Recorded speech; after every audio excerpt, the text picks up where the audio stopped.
وعلیکم السلام ورحمۃ اللہ وبرکاتہ۔ اللہ رب العالمین خیر و عافیت میں رکھے۔ سوال یہ تھا کہ وارڈ میں ایک خاتون نے قبرستان کے لیے زمین وقف کیا تھا اور چاروں طرف سے دیوار بھی کھڑی کر دی گئی ہے اور گیٹ لگا ہے۔ ابھی 2 منتھس پہلے قبرستان میں مٹی بھری گئی ہے۔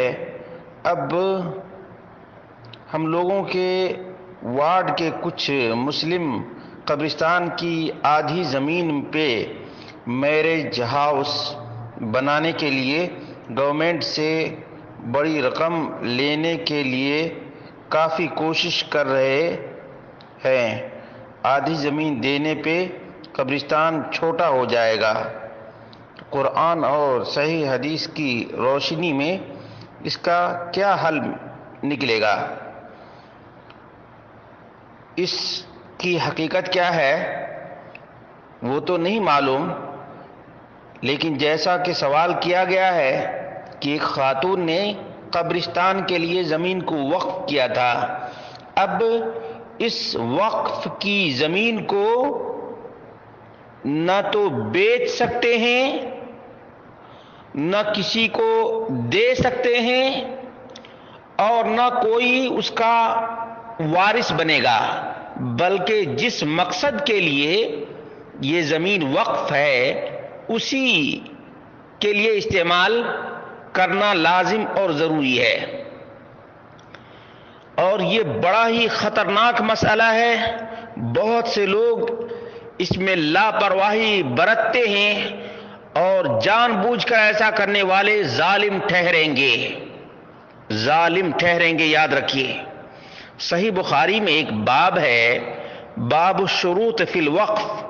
وقف کی یہ زمین قبرستان کے لیے وقف اس خاتون نے کیا ہے، تو اس کے بارے میں عمر فاروق رضی اللہ عنہ نے کہا انہ لا یباع، یہ وقف نہ بیچ سکتے ہیں، ولا یوہب، اور نہ کسی کو دان کر سکتے ہیں، نہ ہبا کر سکتے ہیں، اور نہ ہی بطور گفٹ کسی کو دے سکتے ہیں، ولا یورث، اور اس کی جیسے جائیداد کی تقسیم ہوتی ہے وراثت میں، ایسے اس کی تقسیم بھی وراثت میں نہیں ہوگی۔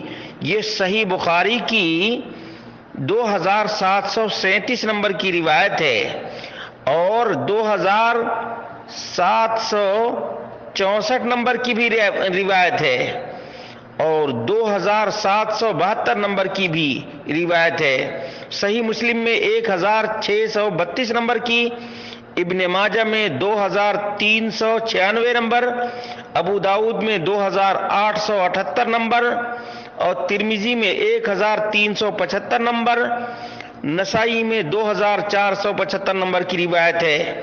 معلوم یہ ہوا کہ یہ لوگ جو شادی ہال بنا رہے ہیں اور گورنمنٹ سے اس کے لیے بڑی رقم بھی لے رہے ہیں، یقیناً یہ لوگ وقف کی زمین میں خیانت کر رہے ہیں، وقف کی زمین میں خیانت کر رہے ہیں، اور یہ لوگ شرعی نقطۂ نظر سے بڑے مجرم ہیں۔ بہت سے علاقے ہندوستان میں ایسے ہیں جہاں پر کچھ لوگوں نے قبرستان کی زمین پر ناجائز قبضہ کیا ہے اور جو گھنی آبادی کے بیچ میں ہے وہاں لوگوں نے اپنے گھر بنا لیے ہیں۔ یہ ایک ایک بالشت زمین جہنم ہے اس آدمی کے لیے۔ قبرستان کی یہ زمین ایسے معمولی نہیں، ویسے کسی کی بھی زمین کوئی غصب کر لے تو یہ زمین اس کے لیے گلے کا طوق بن جائے گی، طوق، اور جہنم کی آگ میں یہ آدمی جلتا رہے گا۔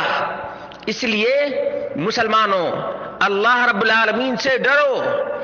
اوقاف کی زمین کو اس طرح سے ہڑپ کرنا یا اس کو بیچنا، اس کے سودا بازی کرنا اس کو دے دینا یہ شرعی نقطۂ نظر سے حرام ہے اور یہ ظلم ہے، زیادتی ہے۔ اللہ رب العالمین سے دعا کرتے ہیں کہ اللہ رب العالمین ایسے لوگوں کو ہدایت نصیب فرمائے، کیونکہ یہ دنیا فانی ہے، لیکن ایسے لوگوں کا کارنامہ وبال جان ہے۔